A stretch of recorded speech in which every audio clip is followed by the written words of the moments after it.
भाई दिल्ली पुलिस में कार्यरत है। वह प्रतिदिन घर से ही बाइक पर ड्यूटी जाता है। हमारा गांव मेन जीटी रोड से अंदर है। मेन रोड से गांव के अंदर जाने में ही 35 मिनट लगती हैं और नहर के साथ खेत वाले रास्ते से 15 मिनट लगती हैं। पर खेत वाला रास्ता रात को सुरक्षित नहीं है। उसके बारे में बहुत डरावनी बातें आसपास के गाँव में फैली हुई हैं। पर जब तक खुद पर नहीं बीतती तब तक यकीन नहीं होता इन बातों पर। मेरा भाई रात 8 बजे तक ड्यूटी ख़त्म करके घर आ जाता था। उसके लिए ये सब चीज़ें मायने नहीं रखती थी।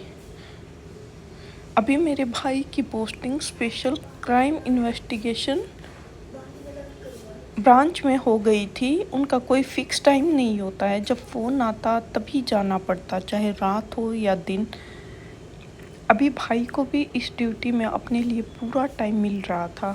ज़्यादातर मेरे भाई को दिन में ही कॉल्स आते थे और वो शाम तक घर आ जाता था। लेकिन होनी को तो कुछ और ही मंजूर था।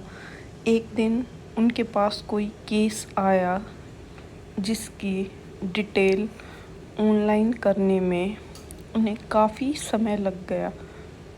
तो वहाँ जो सीनियर थे उन्होंने बोला कि आप जा सकते हो अगर आपका रास्ता सेफ़ नहीं है तो। लेकिन भाई ने बोला कि नहीं, मेरी तो ड्यूटी ही यही है, मैं आराम से चला जाऊँगा, मैनेज कर लूँगा। उस केस का काम पूरा करते करते रात के 10 बज गए। मेरे भाई के सीनियर ने उसे वहीं रेस्ट करने को बोला, पर भाई ने उनकी बात नहीं मानी और घर के लिए निकल लिए। आप सबको दिल्ली का पता है, दिल्ली के जाम का। वहाँ से निकलने में ही उसको रात के 11:30 बजे का टाइम हो गया और वह खेत वाले रास्ते 12 बजे रात में पहुँचा। एक बार तो उसने मेन रोड वाला रास्ता लेने की सोची, पर पता नहीं उसके मन में क्या आया और उसने खेत वाले रास्ते की तरफ बाइक मोड़ ली। अब उसके साथ जो हुआ आप देखिए आगे। कोई उसकी बाइक के पीछे, उसको ऐसा लगा, लेकिन जब उसने साइड मिरर में देखा तो कोई नहीं था। उसके बाद जो हुआ, उसने देखा नहर के अंदर से एक सफ़ेद कपड़े पहने, घुटनों तक के खुले बाल कोई बाहर निकल रहा है। उसने बाइक को रोकने के लिए हाथ दिया। जैसे ही बाइक साई के पास आई, भाई ने भगवान को याद करके बाइक भगा दी। फिर उसने देखा उस साई के हाथ बाइक की तरफ बढ़ते ही जा रहे हैं। मेरे भाई ने बाइक में पूरी रेस दे दी। तभी आवाज़ आई कि आज तो भगवान का नाम लेने से बच गया, आगे से नहीं बचेगा। तभी कांपते हुए मेरा भाई घर पहुंचा। उसने सारी बात हमें बताई। हम सभी ने भगवान को उसकी जान बचाने के लिए धन्यवाद किया।